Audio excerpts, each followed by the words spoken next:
Hello guys, and welcome back to our software portion of our digital voltmeter project that we're doing. Sorry that this took so long to get out. It's been hectic here. I don't know if you guys have been watching the news and stuff, but I live in the Midwest and we have gotten pounded by snow. So it's just been craziness. So I apologize for all the delays in getting this out. But anyway, without any further ado, we got it. I don't know if you saw my bulletin, but I had made this video once before and ended up it failed to load or something. I don't know, and it basically got ruined. So this is the second go around, so hopefully I don't miss anything. Anyway, wanted to point out real quick in our hardware that I don't know if you looked at the last video recently, but the last video I did put a comment on here that I actually misplaced these pins over here, the data bus pins. What I did was I actually had them on D0, D1, D2, and D3. They need to be on 4, 5, 6, and 7 is what they need to be to run this in 4-bit mode, this one of these LCD screens in 4-bit mode, which obviously 4-bit mode only requires 4 pins, 4 bits. Otherwise, if you ran in 8-bit mode, you need all 8 pins, and we want to conserve pins since we have a smaller MCU, so we're going to run it in 4-bit mode, and so those pins need to be on the 4, 5, 6, and 7, not on 0, 1, 2, 3, 4, or 1, 2, 3.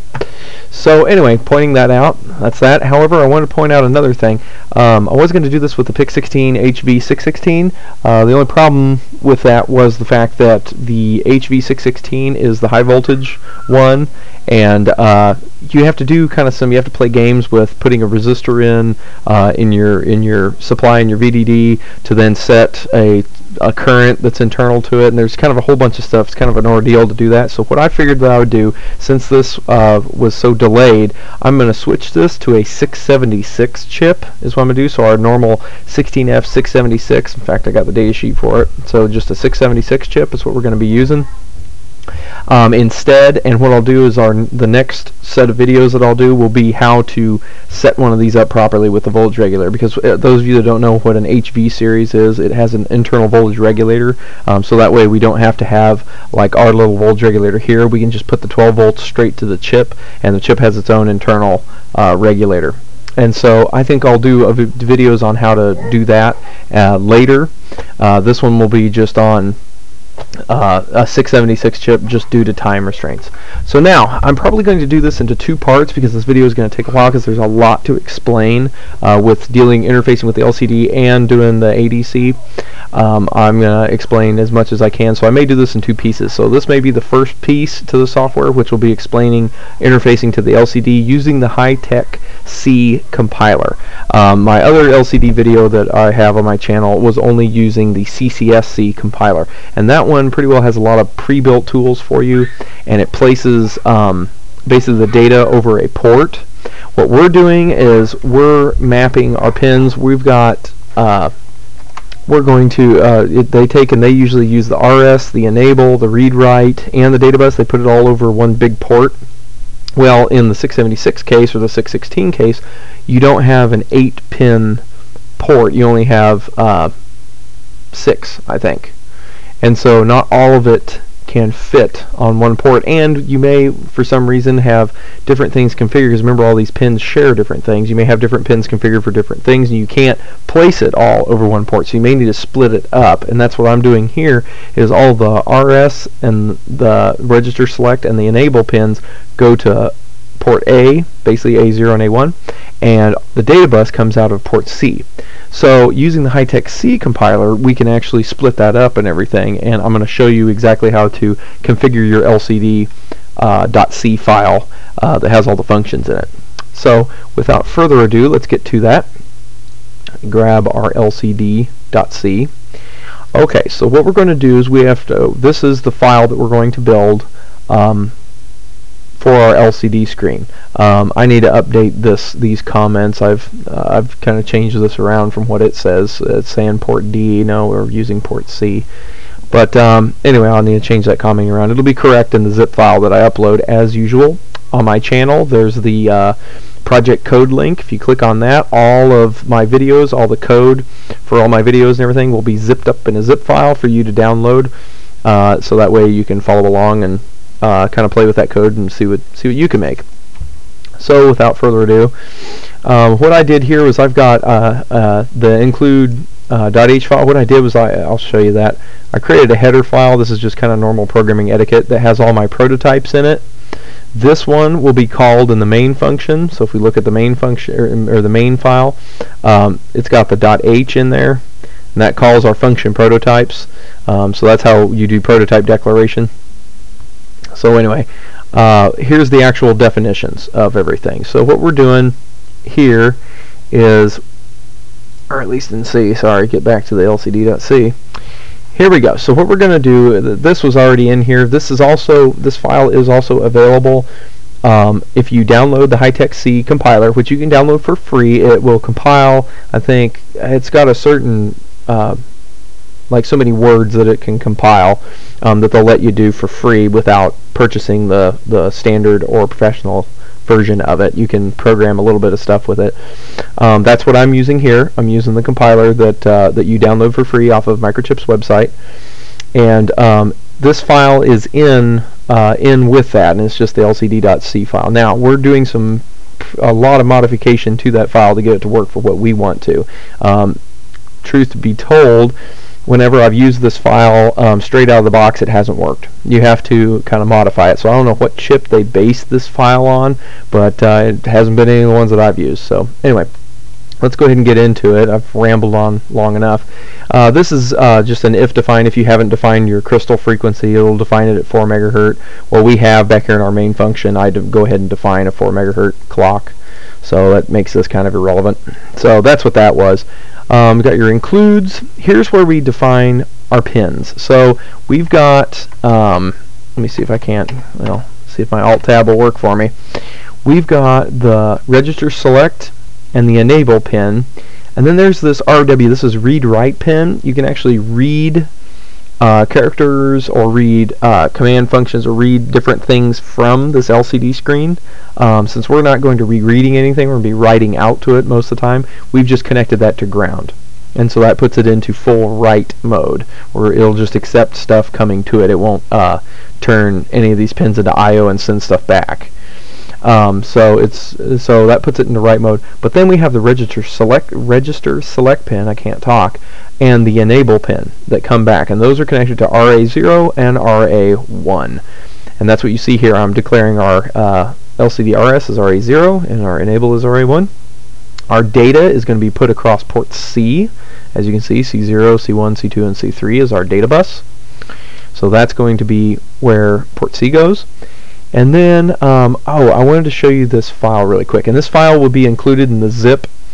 Most of the LCDs that you're going to most likely come across will all have basically MPUs on them, which will be little processors that are in them that take a certain function set. This is the function set that it is, or at least the protocol, I guess you could call it, or driver, that is going to be run on the majority of the dot matrix LCD screens. And it is the Hitachi HD 44780U.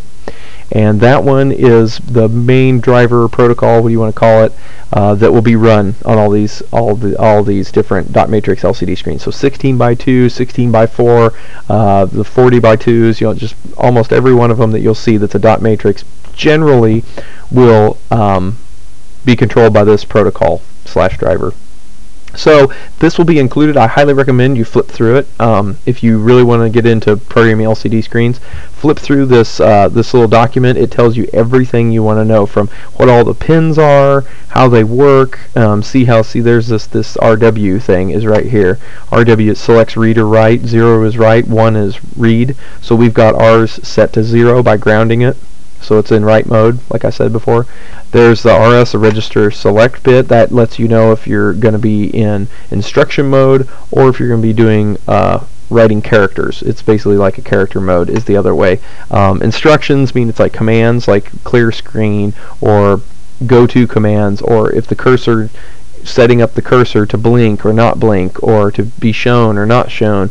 That's all commands. Then when you actually want to write like A, B, C, D, E, F, G, or write hello world or something like that, where you actually want to send characters to it, then you'll put it into data mode, or set data register, to where it then will take it in and actually print stuff to the screen. So that's what the RS pin is for. The enable pin is basically, it starts the data read write, just like it says. It basically is the latch. It's basically the clock on the latch. So what you do is you strobe that. If you give it a positive edge, it basically will then shift in the data that you have available on the data pins, and then it'll execute whatever command you just told it, whether it be a command or a data write that you're writing out to it. So anyway, like I said, go through this. This has the exact way to initialize this. We'll be going through that in a minute. Has the exact way to initialize this to make sure it's set up properly for you and is set into the right modes for it to start accepting data. I mean, it gives you everything, all the timing sequences and everything. It even gives you a character map. So if you're wondering how special characters, or if you want arrows, or just anything you can think of, basically, here's the character map for it. And so they'll tell you, and here's all the hex code for how to select these. So all very helpful. So anyway, so I recommend you definitely read through this document. This document has a lot of helpful stuff, and I'll probably be referring to this a lot through this video, just because it's got a lot. It's pretty much where you derive all your information for how to control it. So again, I created this. I defined an LCD strobe. That what it does is it enables, does the LCD enable, sets it to 1, then waits 4 microseconds, and then sets it to 0. I like using the delay function, the built-in delay function, because timing is crucial. I want to stress that a lot, that timing is everything with interfacing with these LCDs. If your timing is off from what that Hitachi sheet, what this says, if your timing's off from that, it will not accept your commands correctly. You'll sometimes get garbled information or no information at all output on your LCD screen if the timing is not correct. So timing is a big issue. I've seen lots of forum posts on HT High-Tech C's forum, as well as Microchip's forum, and even in CCS's forum. So I've seen lots of posts of people. The main problem that people have when trying to interface with an LCD is they don't get the timing correct, and it throws it off. So what I'm going to do is I'm going to skip these first functions for now, and I'm going to go to the LCD init function. What we do is, at first we set the init value to hex number 3. Again, to figure out why we set it to hex number 3 and whatnot, it's in that document. It's part of the initialization deal. I can't remember what that actually says. It sets a register of somewhere when you roll it in, which is later on. It's down here. It's basically the initialize thing. I can't remember what that exactly does, but again, read that document and it'll tell you.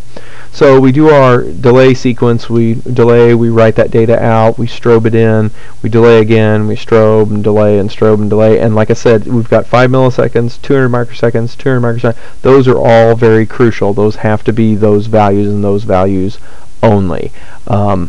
It may or may not work if you go 1 or 2 above or below it. I don't know. I haven't really played with it, but I know that it can be off if you don't get these exact values. So make sure and put that in. Down here, just like the comment says, we're doing 4-bit mode. We're setting LCD at this point in time. After you do all this sequencing, you get to the LCD data, you write out the number 2, and that sets it, and then strobe it in, and that sets it to 4-bit mode.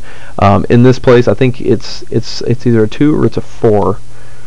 Might be a 4. No, it's a 3. It's either 2 or 3, something like that. Shifts it between 4-bit or 8-bit mode. And in our case, 4-bit mode is what we want to use, so we give it a 2. Then the same with we set the interface length by giving it a hex 28. The way I've set it up, I've set it up to display for the display cursor, actually to be off, the display to be on, and the cursor not to blink. I don't want the cursor to blink, because what you can do actually is you can set up the cursor to where if it shows the cursor, it'll be like an underscore. That's what it looks like. Or you can have it blink the cursor, where it'll black out the block and then and then clear it, and then black it out and clear it, and it'll blink. so you can have the cursor blink if you want to. I just chose to not show it at all. No cursor, no blinking, no nothing, just so it just writes it out on the display. The words I have, and there's no cursor or nothing blinking. My personal preference, you do whatever you guys want. And that's a hex C that gets that. And again, like I said, in fact I could show it to you. If you look in this Hitachi guy, what it tells you is like, okay, right here, here's the instruction set. It's on page 24. For the display, okay, right here, display on off. If you look up here, you've got your RS. The first bit going from left to right is RS, then the read write, then data 7, 6, 5, 4, 3, 2, 1, and 0. Okay, so what you do is you're going to write essentially, where are we at? Cursor. There we go. Sets the okay. So D sets the display on or off. So if you flip this bit 0 or 1, it's going to turn the display on and off. This bit similarly turns the cursor on and off, and this last bit similarly turns the blinking of the cursor on and off. So if I set the blinking to off, the cursor to off, and the display to on, and then you have to send a 1 here, that's basically a hex C. Okay, and so that's where that comes from. So from this command structure. So that's where this comes from. And I'll show you how. I know you're looking at this and saying, well, wait a minute, this is like a big 8-bit deal. How do you get that in with only 4 bits? Well, I'll show you here in a minute. So anyway, we go ahead and finish. We clear the screen. We set it to entry mode, which sets it all up ready to accept data and accept things. So that covers our LCD init. So we're going to go back up to the top now, and now I'll explain what I just talked about. We're going to do the LCD write function. What this function does is this function takes care of the data bus, how the data gets pushed across the data bus. And since we're in 4-bit mode, we have to do a little manipulation of it, because we still send the 8-bit number, but we're going to send it as a high and low nibble. We're going to basically cut it in half and send only 4 bits at a time to the LCD screen. So how we do that is, first off, we delay 40 microseconds. Then what we're going to do is on LCD data, we're going to put out whatever data we want to write, which we just use an unsigned char as our parameter to our function, and we're naming it C. So we're going to take C, whatever data C is, we're going to shift it 4 bits to the right, and then what the hex OF is that's basically 4 ones. We're masking off anything that could be left behind on the left hand side. So we're going to mask that off by anding a hex 15 in. So we do that, strips it off, and then we strobe it, which means then we shift that in. So whatever data that was gets shifted in as the high nibble. Then the I kept LCD enable at 0 because I think there was something that I was testing that really probably could leave. There was something I was testing that I needed to ensure that LCD enable was 0, but it should be after the strobe. The strobe sets it to 0, so really this is kind of redundant. I could take that out. Anyway, we move on down, and we got to send the rest of it. We got to send the next chunk. So we're saying LCD data C, which is the original data, not the non-shifted data, and we're going to mask off the lower part by anding it with that hex, or that hex 15 again. We're going to and it, and that should strip off the front part, or basically the right-hand side. It should, or the left-hand side. I'm sorry, getting mixed up. This will strip off the left-hand side, and then that will be the next piece of data. We'll then go in and we'll strobe that in. Sorry if that didn't make a whole lot of sense, but if you read that Hitachi deal, you'll see it tells you about how to do this, and you'll see what it's doing. So essentially, you're taking to get the left-hand piece of data in, you're shifting that 4 bits over, and then masking off anything else, and then shifting that in. Then you're taking the original data, not shifting it, but masking off the back side, the left-hand side, and shifting in the right-hand side.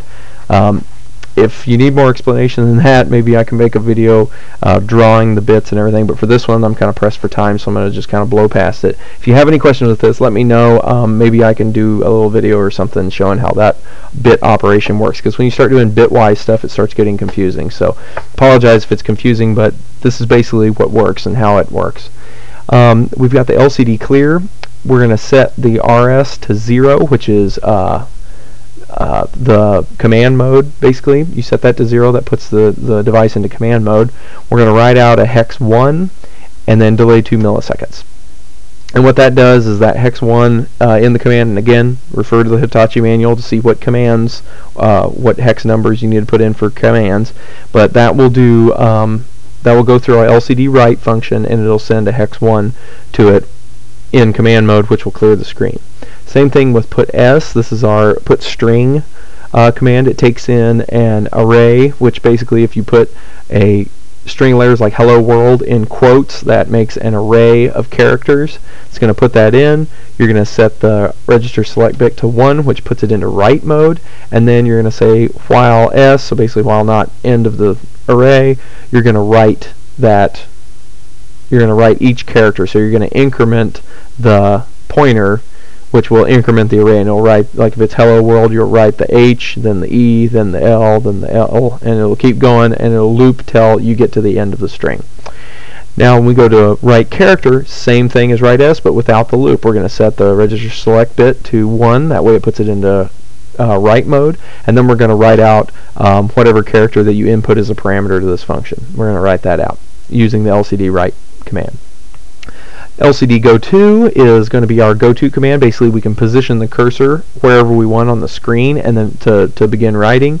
That's a command mode command. So what we're doing is we're inputting a variable that we're using as an unsigned char that will be position is what that's for. So we're going to set the register select bit to 0 because we want to go into command mode, because the command mode is where you'll move the cursor, and then we write out whatever number you've put in. We mask it with 80, which we add it to 80, which then, like I said, if you refer to that Hitachi manual, you'll see we're basically concatenating that in to the 8-bit number that we're then writing out to it, and then that moves the position. To see where these numbers come from, again, refer to the Hitachi manual. And that's pretty much it for the LCD, how that works. I know I blew through that really fast. Have any questions, let me know. But that's basically what the LCD function is. So now, how we call the function. I'm going to skip over the ACD stuff for now, ADC stuff for now, just due to the fact that we'll cover that in the part 2 of this. And we'll come down here to the setting up your tri-state registers. Okay, I'm going to talk a little bit about the ADC thing. I'll touch base just because it plays into this. But for right now, all I've done is I've declared a variable called int voltage. That's going to be where I store the voltage value. For right now, that's just being declared. The tri-state A, what I'm doing for this one is, if you remember right, with the, let's see, let me go back to our schematic.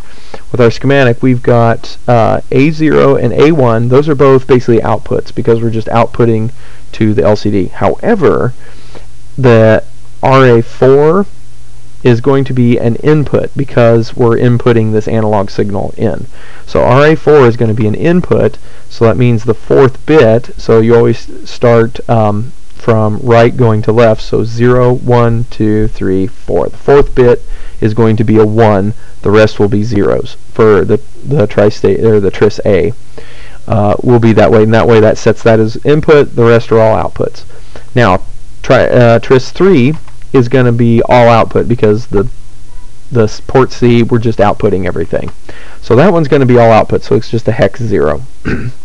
Now, here's where you got to watch your pins, your shared pins. All these pins are shared. As you can see, even this analog one coming in that we're using, it's a GPIO port. It's port A, pin 4 for GPIO. Also, it's analog port number 3 on the analog to digital converter. It's port 3 on that, as well as it can be used as a clock out port. It can also be used as an oscillator port, input port, and it can also be used as a trigger.